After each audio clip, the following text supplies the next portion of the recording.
نیک لوگوں کی قدر ہی نہیں کرتے، آج ہم بڑوں کی عزت ہی نہیں کر رہے ہیں، آج چھوٹوں پر شفقت ہی نہیں کر رہے ہیں۔ اللہ کے نبی صلی اللہ علیہ وسلم کی جو تعلیمات تھی ہم دھیرے دھیرے اس سے کٹتے جا رہے ہیں۔ آج افسوس کی بات تو یہ ہے، افسوس کی بات تو یہ ہے، ہمارے بڑے اگر نیچے بیٹھے ہوئے ہیں شرم آنی چاہیے، نوجوان اوپر بیٹھا ہوا ہوتا ہے۔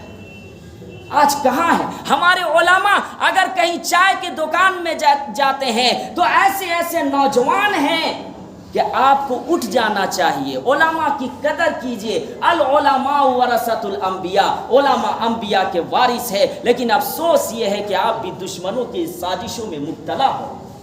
آپ کو یہ چاہیے تھا کہ جب اللہ کے نبی صلی اللہ علیہ وسلم نے کیا ارشاد فرمایا کہ اپنے سے بڑوں کے لوگوں کی عزت کرو، چھوٹوں پر شفقت کرو اور اپنے وقت کے علماء کی قدر کرو۔ آج کہاں ہے؟ ہماری تربیت کہاں جا رہی ہے؟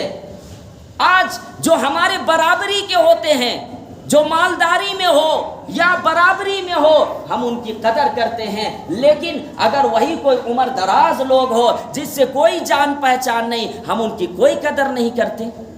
اللہ کے نبی صلی اللہ علیہ وسلم کا طریقہ تو دیکھیے، ایک عورت کا بوجھ اٹھائے اللہ کے نبی صلی اللہ علیہ وسلم جا رہے ہیں، وہی عورت اللہ کے نبی صلی اللہ علیہ وسلم کو برا بھلا کہہ رہی ہے، گالیاں دے رہی ہے۔ اللہ کے نبی صلی اللہ علیہ وسلم ابھی نہیں بتا رہے کہ میں نبی ہوں، نہیں بتائیں کہ میں نبی ہوں۔ وہ عورت یہ کہتی ہے کہ وہ جادوگر ہے، وہ مجنون ہے، وہ ایمان کو چھین لیتا ہے، اس وجہ سے میں اس کے ڈر سے بھاگ رہی ہوں۔ اللہ کے نبی صلی اللہ علیہ وسلم نہیں بتا رہے کہ میں نبی ہوں، ان کا بوجھ اٹھائے ہوئے ہیں۔ اس کے بعد جب وہ عورت کو پتہ چلتا ہے کہ یہی ہمارے نبی صلی اللہ علیہ وسلم ہے، تو پھر اللہ کے نبی صلی اللہ علیہ وسلم وہی اسی اخلاق کو دیکھ کر وہ ایمان میں داخل ہو جاتی ہے۔ آج افسوس کی بات ہے کہ آج ہم اپنے والدین کو بھی قدر نہیں کرتے، اپنے ماں باپ کی عزت و احترام نہیں کرتے۔ ایک طرف اگر ہم نماز پڑھ رہے ہیں، دوسری طرف ہم ماں باپ کو گالیاں دیتے ہیں۔ ہم دوستوں کے سامنے عزت و احترام سے بیٹھتے ہیں، ان سے اچھی گفتگو کرتے ہیں، لیکن ماں باپ کے سامنے بیٹھ کر پیار محبت سے بات نہیں کرتے۔ اللہ کے نبی صلی اللہ علیہ وسلم ایک مرتبہ مدینہ میں مسجد نبوی میں اعلان کرتے ہیں، کیا اعلان کرتے ہیں کہ آج نماز میں سورہ بقرہ کی تلاوت ہوگی، عشاء کی نماز میں۔ جب مدینہ میں یہ بات پھیل جاتی ہے، سارے لوگ مسجد نبوی میں حاضر ہوتے ہیں کہ اللہ کے نبی صلی اللہ علیہ وسلم آج مسجد نبوی میں سورہ بقرہ کی تلاوت کرنے والے ہیں۔ سارے مدینے کے لوگ آ جاتے ہیں کہ اللہ کے نبی صلی اللہ علیہ وسلم کے پیچھے آج ہم لوگ نماز پڑھیں گے اور سورہ بقرہ کی تلاوت سنیں گے۔ اللہ کے نبی صلی اللہ علیہ وسلم نماز کے لیے کھڑے ہو جاتے ہیں۔ یہ حدیث کی بات میں بتا رہا ہوں۔ اللہ کے نبی صلی اللہ علیہ وسلم امامت کے لیے آگے بڑھتے ہیں، سورہ فاتحہ کی تلاوت کرتے ہیں۔ جیسے ہی تلاوت کرتے ہیں اور سورہ بقرہ ابھی ابتدا نہیں کیے ہیں، شروع کرنے ہی والے تھے، سورہ فاتحہ مکمل ہوتی ہے کہ ایک بچے کی رونے کی آواز آتی ہے، ایک بچے کی رونے کی آواز آتی ہے۔ اللہ کے نبی صلی اللہ علیہ وسلم سورہ بقرہ کی تلاوت کی جگہ میں سورہ کوثر کی تلاوت شروع کر دیتے ہیں اور نماز ختم کر دیتے ہیں، نماز مکمل کر دیتے ہیں۔ سورہ بقرہ کی تلاوت نہیں کرتے، سورہ کوثر انا اعطیناک الکوثر کی تلاوت شروع کرتے ہیں اور نماز مکمل کر دیتے ہیں۔ صحابہ کرام جب نماز مکمل ہونے کے بعد صحابہ کرام کہنے لگتے ہیں، اے اللہ کے نبی صلی اللہ علیہ وسلم، آپ نے تو اعلان کروایا تھا کہ آج سورہ بقرہ کی تلاوت ہوگی، آج اور آپ سورہ کوثر کی تلاوت کر دیے، کیا بات ہے؟ اللہ کے نبی صلی اللہ علیہ وسلم نے ارشاد فرمایا، جب وہ بچہ رو رہا تھا تو اس رونے کی وجہ سے اور اس ماں کے تڑپ کی وجہ سے، اس بچے سے ماں کو جو محبت ہوتی ہے اس تڑپ کی وجہ سے میں سورہ بقرہ کی تلاوت چھوڑ کر سورہ کوثر کی تلاوت کرنا شروع کر دیا۔ کیوں؟ اس وجہ سے کہ جب میں 6 سال کی عمر میں تھا میری ماں میری آنکھوں کے سامنے دم توڑ دی۔ 6 سال کی عمر کیا ہوتی ہے؟ بہت زیادہ عمر نہیں ہوتی، میں تو چھوٹا سا بچہ تھا، اس وقت میرے ہوش و حواس بھی صحیح طریقے سے نہیں تھے۔ میں جانتا ہوں کیونکہ میں نے اپنی آنکھوں سے میں نے اپنی ماں کو دم توڑتے ہوئے دیکھا تھا۔ اس وجہ سے جب یہ بچہ رو رہا تھا اور اس رونے کی وجہ سے اس کی ماں جو تڑپ رہی ہوگی اور اس کے دل میں جو درد پیدا ہوا ہوگا، اس کے وجہ سے میں سورہ بقرہ کی تلاوت چھوڑ کر سورہ کوثر کی تلاوت کرنا شروع کر دیا۔ یہ ہے اللہ کے نبی صلی اللہ علیہ وسلم۔ آج ہم وہی ماں باپ کو گالیاں دیتے ہیں، اپنے ہاتھوں سے جنت کو برباد کر رہے ہیں۔ ماں باپ سے اگر غلطی بھی ہو جائے، آپ اپنی طرف سے ظلم مت کیجئے، آپ اپنی طرف سے کوئی ایسی باتیں پیش مت کیجئے کہ آپ یاد رکھیے گا اگر ایک طرف سارے اعمال کر رہے ہیں لیکن اگر آپ کے ماں باپ اس دنیا سے ناراض ہو کر چلے گئے تو سارے اعمال آپ کے بیکار ہو جائیں گے، سارے اعمال بیکار ہو جائیں گے۔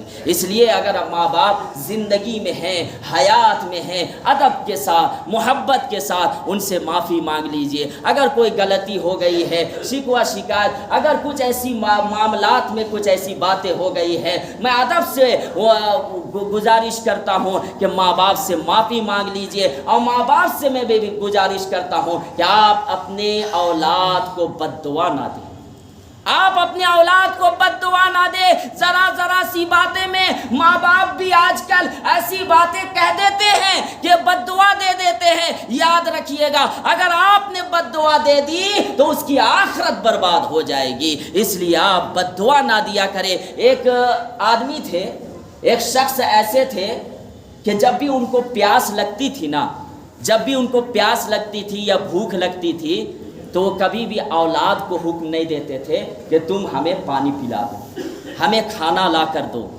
بلکہ یہ صرف اشارتاً ان کے ابو یہ کہتے تھے کہ مجھے پیاس لگ رہی ہے، مجھے پیاس لگ رہی ہے، مجھے بھوک لگ رہی ہے۔ اگر میری اولاد سمجھدار ہے، سمجھ گئے تو وہ پانی لا کر مجھے دے دیں گے، وہ مجھے کھانا لا کر دے دیں گے، اور اگر میں آرڈر کیا، اگر میں حکم دیا، اور ہو سکتا ہے اگر وہ نہیں کیا تو وہ تو پکڑ ہو جائے گی، اس کی پکڑ ہو جائے گی۔ اس لیے ایک شخص ایسے تھے، اللہ والے کے جو ہے نا وہ سوچ بہت اوپر ہوتی ہے، ہماری سوچ بہت نیچے ہوتی ہے۔ وہ اس نیت سے اس کو حکم نہیں دے رہے تھے کہ اگر میں ان کو حکم دوں گا کہ پانی لا کر دو بیٹا، اگر وہ انکار کر دیا اور اپنی زبان سے کچھ ایسے الفاظ استعمال کر دیا جو استعمال نہیں کرنا چاہیے تھا تو پھر ہو سکتا ہے کہ اللہ کی پکڑ ہو جائے گی۔ اس لیے وہ شخص ہمیشہ یہ کہتا تھا کہ مجھے پیاس لگ رہی ہے، اگر وہ سمجھ گیا اولاد تو وہ پانی لا کر دے دیتا تھا، اگر وہ بولا کہ مجھے بھوک لگ رہی ہے، اگر ان کی اولاد سمجھدار ہے، اگر وہ سمجھ گیا تو ان کو کھانا لا کر پیش کر دیتے تھے۔ تو ہمیں اللہ کے نبی صلی اللہ علیہ وسلم نے ہر ایک طریقے کو اپنایا ہے، ہمیں علم سیکھنے کی ضرورت ہے، نیک لوگوں کی صحبت میں رہ کر ہمیں علم سیکھنا ہے۔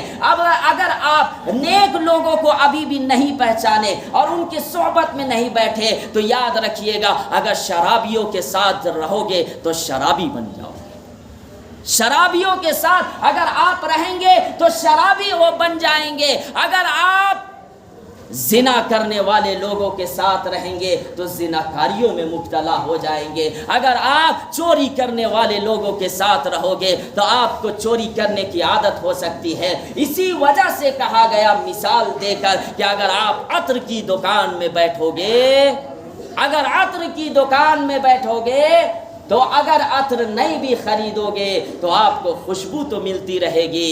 عطر کی دکان میں بیٹھنے کا یہ فائدہ ہے۔ اور اگر کچڑے کے پاس جا کر بیٹھو گے، اگر آپ کچڑا کوڑا دان کے پاس جا کر بیٹھو گے، اگرچہ آپ کے کپڑے میں کچڑا نہیں لگے گا لیکن بدبو تو آپ کو ضرور آئے گی۔ اسی لیے اپنے نیک لوگوں کے صحبت میں ہمیں بیٹھنا چاہیے، اور اسی کے ساتھ ساتھ ہر ایک علم کو ہمیں سیکھنا چاہیے، ہر ایک طریقے کو سیکھنا چاہیے۔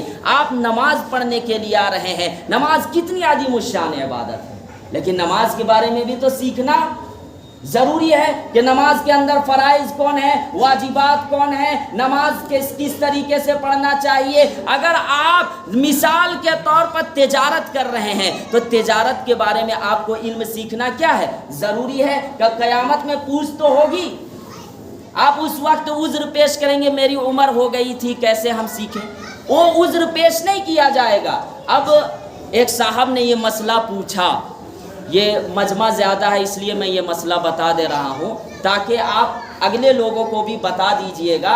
یہ مسئلہ یہ پوچھا گیا تھا کہ اگر کسی نے قسم کھا لی، مثال کے طور پر قسم کھا لی کہ اللہ کی قسم اگر یہ کام ہو گیا تو میں یہ کروں گا، اللہ کی قسم اگر اللہ نے یہ کام کر دیا تو میں مثال کے طور پر یہ چھوڑ دوں گا یا یہ کروں گا۔ لیکن قسم یاد رکھیے گا، حلال چیزوں میں قسم کھانا چاہیے، حرام چیزوں میں قسم نہیں کھانا چاہیے۔ حرام چیزیں کیا ہیں؟ مثال کے طور پر اللہ کی قسم میں شراب پیوں گا، یہ بالکل قسم کھانا گناہ ہے اور منع۔ اسی طریقے سے حرام چیزیں کیا ہے؟ اللہ کی قسم میں چوری کروں گا، یہ قسم کھانا بالکل منع ہے۔ حلال چیزیں کیا ہیں؟ مثال کے طور پر اللہ کی قسم میں شراب اب آئندہ نہیں پیوں گا، اللہ کی قسم میں جتنی بھی چوری کرتا ہوں لیکن اللہ کی قسم اب چوری نہیں کروں گا۔ یا پھر کسی کے گھر میں کچھ ایسے باتیں دیکھی کہ جو شریعت کے خلاف بات ہو رہی ہو، آپ نے قسم کھایا کہ اللہ کی قسم ہم ان کے گھر میں نہیں جائیں گے، لیکن اگر آپ نے وہ قسم توڑ دیا اور وہی چیز کیے تو ایک تو گناہ ہوگا، وہ الگ چیز ہے، لیکن اس کا کفارہ بھی ادا کرنا ہے۔ کفارہ کیا ادا کرنا ہے؟ تو پہلا یہ کہا گیا کہ ایک غلام آزاد کریے، اب غلاموں کا دور نہیں رہا۔ اب یہ حکم دیا گیا دوسرا میں کہ آپ 10 مسکینوں کو، غریبوں کو پیٹ بھر کر صبح اور شام کھانا کھلائیے۔ کتنے لوگوں کو؟ 10 مسکینوں کو، غریبوں کو، جو واقعتاً غریب ہو، جو واقعتاً بھوکا ہو، ایسے لوگوں کو آپ کو منتخب کر کے صبح اور شام آپ کو کھانا ہوگا۔ کیونکہ قسم بہت سے ایسے لوگ ہیں جو قسم کھاتے ہیں لیکن پورا نہیں کر پاتے، مسئلہ بھی معلوم نہیں ہوتا ہے، اور کسی نے پوچھا بھی اس لیے میں مجمع میں بتا دے رہا ہوں۔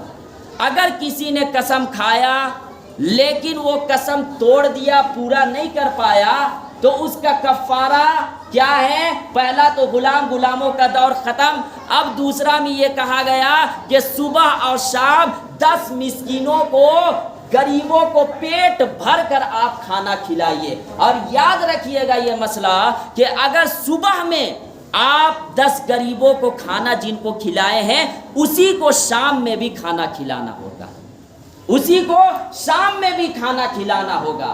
اب اس وقت حالات ایسے ہیں کہ بہت پریشانیوں کی بات ہے۔ اب کہاں سے ایسے 10 غریبوں کو ہم لائیں، ہے یا نہیں؟ ہر وقت تو نہیں ملیں گے آپ کو 10 غریب، کہاں سے میں تلاش کروں؟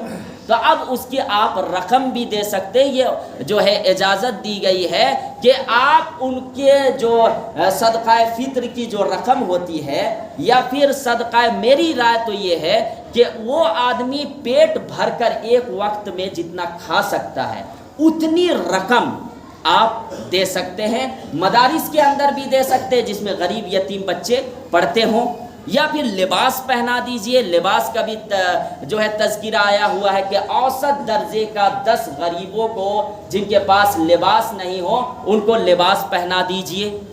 اور تیسری چیز یہ کہا گیا کہ ٹھیک ہے اگر 10 غریبوں کو آپ کو کھلانے کی طاقت نہیں ہے صبح اور شام 2 وقت، تو پھر 3 دن کا روزہ رکھیے، لیکن یہ اس چیز کو ہمیں نہیں اپنانے کا ہے۔ اگر اللہ نے آپ کو نوازا ہے تو آپ 10 غریبوں کو 2 وقت پیٹ بھر کر کھانا کھلائیے۔ یہی چیز جو ہے دوسرے نمبر میں، پہلے نمبر میں غلام آزاد کرنا، دوسرے نمبر میں 10 غریبوں کو پیٹ بھر کر کھانا کھلانا۔ بالکل اگر ان کی استطاعت نہ ہو، غریب آدمی ہو، تب کہا گیا کہ چلیے اگر قسم توڑنے کا کفارہ یہ ہے کہ 3 دن مسلسل روزہ رکھ لے تو یہ قسم توڑنے کا کفارہ ادا ہو جائے گا۔ اب قسم سے ایک اور اہم باتیں میں آپ کو بتا دوں، بہت سے لوگ جو قسم کھاتے ہیں، ماں کی قسم، بہن کی قسم، قرآن کی قسم، کھاتے ہیں یا نہیں کھاتے ہیں؟ ایسی قسم ممانعت ہے، منع ہے، ایسا قسم بالکل نہیں کھانا چاہیے۔ ذرا سی بات میں جو قسمیں کھاتے ہیں، ماں قسم، بہن قسم، یہ قسم بالکل غلط ہے، یہ نہیں کھانا چاہیے۔ اگر بہت زیادہ ضرورت پیش آ جائے قسم کھانے کی تو اللہ کی قسم کھائے، اور اللہ کے علاوہ کسی اور چیز کی قسم نہ کھائے۔ اور وہ بھی میں بتایا کہ حلال چیزوں میں قسم کھانا ہے، حرام چیزوں میں قسم نہیں کھانا ہے۔ اللہ تعالی ہمیں دین کی صحیح سمجھ عطا فرمائے اور کہنے سننے سے زیادہ عمل کرنے کی توفیق عطا فرمائے۔ وآخر الدعوانا ان الحمد للہ رب العالمین۔ جو سنت نہیں پڑھے وہ سنت